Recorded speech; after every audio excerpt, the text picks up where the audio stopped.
Rain smeared the streetlights the night Daniel Okorie was arrested. Not the soft, forgiving kind. The kind that swallowed the city whole. The kind that made every doorway look like a hiding place. Every shadow feel alive. He was running, not from guilt, but from terror.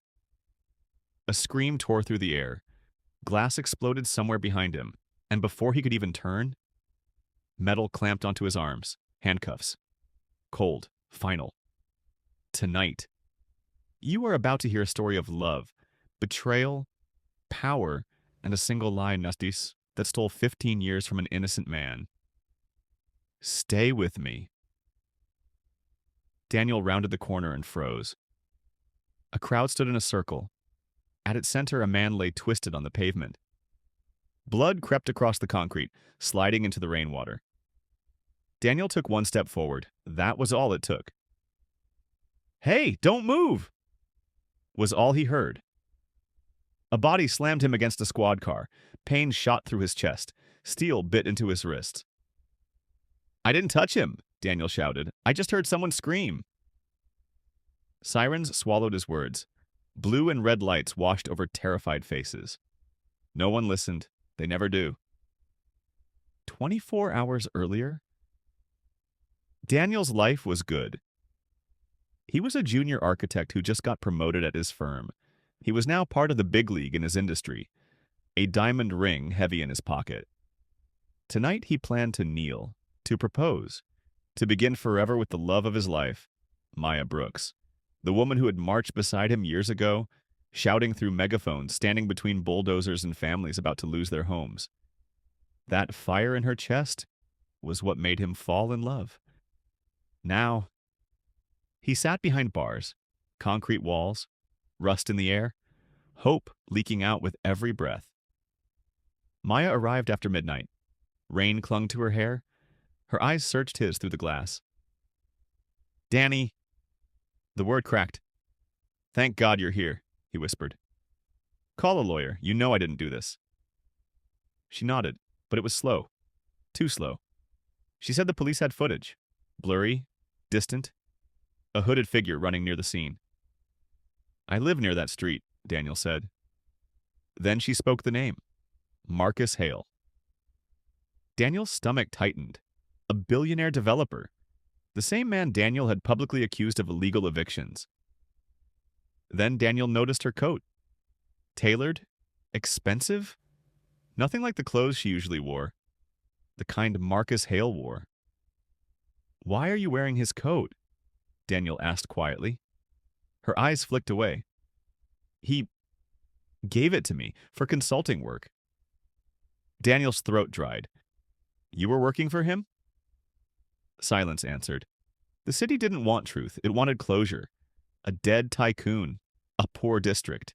A young black man who had challenged powerful corporations. The pieces clicked together too perfectly. In court, the prosecutor painted Daniel as an angry radical. Video played. Witnesses wavered, contradicted each other. But the jury kept staring at one thing. Him. Then Maya took the stand. Her hands shook. Her voice trembled. She spoke of arguments, late nights, left out what mattered, that he'd been helping someone, that she'd told him to go. When Daniel searched her face, she couldn't look back.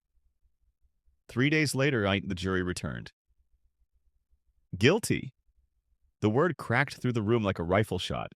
His mother screamed. Maya folded into herself. Across the courtroom, Victor Sloan, Marcus Hale's partner, didn't flinch. He nodded. Like a man signing paperwork, like he was checking off a task. In the holding room, Maya whispered through sobs. "They threatened me."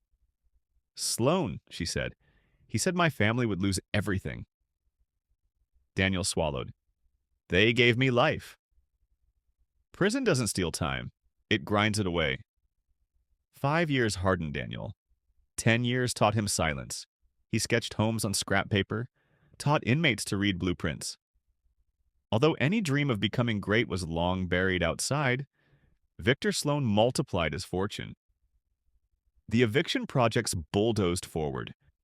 Maya vanished. No letters, no visits, only memory. 15 years later, a journalist arrived, Elijah Grant. He laid photographs across the table, security footage, uncropped, a second figure in the alley, walking with a limp, wire transfers, witness payments, deleted calls. Then, a recording. Maya's voice, shaking. I lied in court. Sloan killed Marcus Hale. He framed Daniel. Daniel shut his eyes. 15 years, stolen. The city erupted. Victor Sloan was arrested at a private airstrip, suitcases loaded, passport ready, witnesses recanted, cases reopened. Daniel stepped into sunlight that didn't feel real. Cameras flashed, microphones crowded his face. He was asked by a reporter, "How does freedom feel?" Daniel paused, breathed. Complicated. He said Maya waited across the street. Time had shrunk her, worn her down. I never stopped loving you, she said. Daniel studied her. That wasn't what I needed. He exhaled. I forgave you, but forgiveness isn't reunion. The words left her standing alone. Daniel used his settlement money to fight back, built legal clinics, challenged broken systems, defended the forgotten. In his office hung a single plaque. Justice is not speed, it is truth. Because one lie can bury a life, and one act of courage can dig it back up.